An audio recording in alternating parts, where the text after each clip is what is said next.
राजधानी जयपुर के वैशाली नगर के डी ब्लॉक में चोरी के मामले में पुलिस को बड़ी सफलता मिली है। पुलिस ने एक युवक को हिरासत में लिया है। इसके अलावा अन्य आरोपियों की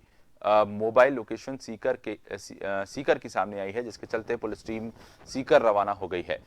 पुलिस ने 1.5 महीने पहले हॉस्पिटल के पीछे वाला मकान 87 लाख रुपए में खुद के नाम रजिस्ट्री करवाने वाले बनवारी को हिरासत में ले लिया है। पुलिस ने बताया कि मुंबई निवासी उंगती का वैशाली नगर डी ब्लॉक 135 नंबर का मकान बनवारी के नाम से 1.5 महीने पहले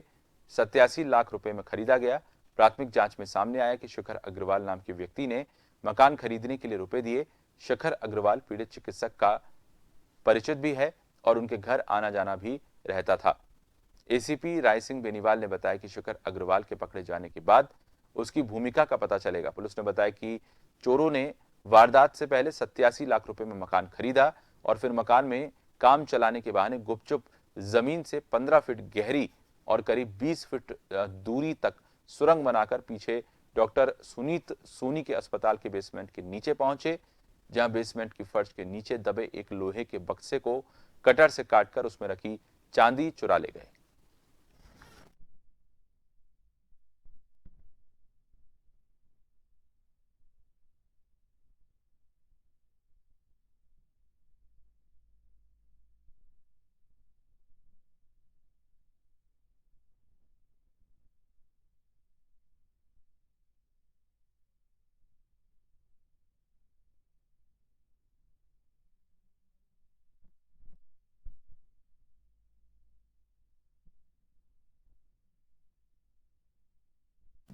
हमारे साथ विवेक शर्मा इस खबर पर जानकारी देंगे। ज्यादा विवेक, बड़े ही शातिराना अंदाज में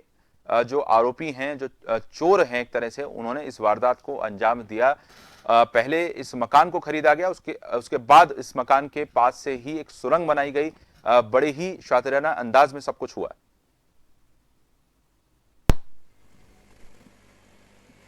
बिल्कुल, देखिए राजधानी जयपुर की एक घटना है जहां बड़े शातिराना अंदाज में इस चोरी की वारदात को अंजाम दिया गया है। वैशाली नगर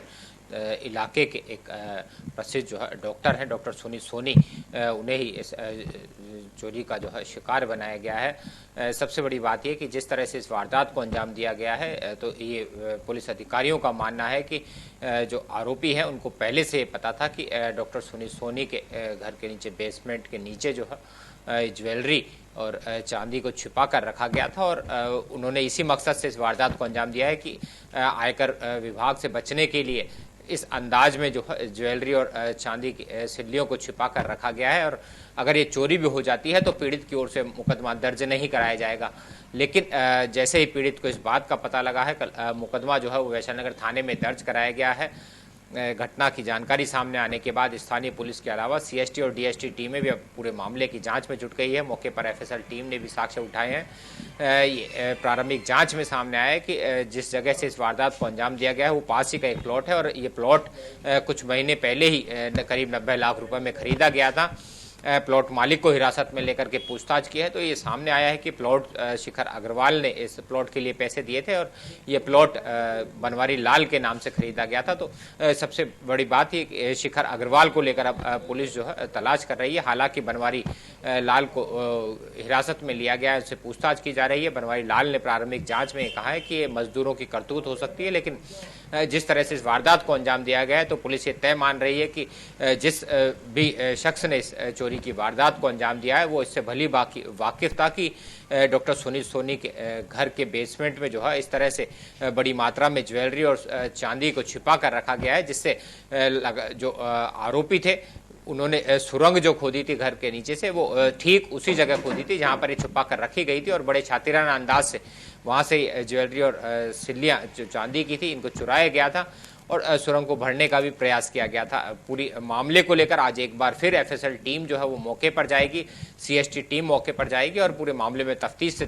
ये जांच करेगी कि आखिर कौन लोग जो है इस करतूत में शामिल हो सकते हैं। लेकिन प्रारंभिक जांच में अब पुलिस की टीमें शिखर अग्रवाल को तलाश रही है, क्योंकि बनवारी लाल ने अपनी पूछताछ में बताया कि शिखर अग्रवाल जो है उसी ने इस प्लॉट के लिए पैसे दिए थे और खरीदा ये मकान बनवारी लाल के नाम से गया हो। लेकिन इस पूरे मामले को लेकर क्या शिखर अग्रवाल की मिली भगत इसमें सामने आई या फिर कुछ और लोग हो सकते हैं, लेकिन इस पूरे मामले को लेकर अब पुलिस स्थानीय लोगों से भी पूछताछ कर रही है। साथ ही इलाके में लगे सीसीटीवी कैमरे भी खंगाले जा रहे हैं, क्योंकि स्थानीय लोगों से पूछताछ में सामने आया है कि कुछ आपराधिक प्रवृत्ति के लोग जो है उस मकान के बाहर रहते थे और मकान में बाहर जो है पाइप कटिंग का काम भी किया जाता था, जिससे जो वारदात की जा रही थी इसकी भनक जो है वो पीड़ित को ना लगे। लेकिन कुल मिलाकर ये देखा जा रहा है कि पीड़ित की ओर से अभी तक इस मामले में चांदी और ज्वेलरी का जो वजन है वो नहीं बताया गया है, लेकिन पुलिस अधिकारियों के मुताबिक करोड़ों रुपए में इसकी कीमत आंकी जा रही है। ऐसे में पुलिस इंतजार कर रही है कि पीड़ित की ओर से कौन कौन सी ज्वेलरी चोरी की गई है और चांदी की जो सिल्लियाँ चोरी की गई है वो कितनी वजन उनका था, इसके बारे में पीड़ित की ओर से जानकारी मिल सके। लेकिन जिस तरह से राजधानी जयपुर में बड़ी शातिराना वारदात हुई है उसके बाद अब आयकर विभाग भी सक्रिय हो गया है, क्योंकि ये माना जा रहा था कि इससे पहले पीड़ित डॉक्टर को हनी ट्रैप के मामले में फंसाया गया था और इससे करोड़ों रुपए जो है वो हनी ट्रैप के मामले में जाल में फंसा कर मांगे जा रहे थे, जब लाखों रुपए जो है ये डॉक्टर गिरोह को दे भी चुका था। लेकिन जब उन गिरोह की मांग बढ़ती गई थी तो इस डॉक्टर ने षड्यंत्र रचकर जो है हनी ट्रैप करने वाले तमाम आरोपियों को गिरफ्तार करा दिया था। फिलहाल पूरे मामले को लेकर अब राजधानी जयपुर में आयकर विभाग भी सतर्क हो गया है कि क्योंकि ये पहला मामला है जब जमीन में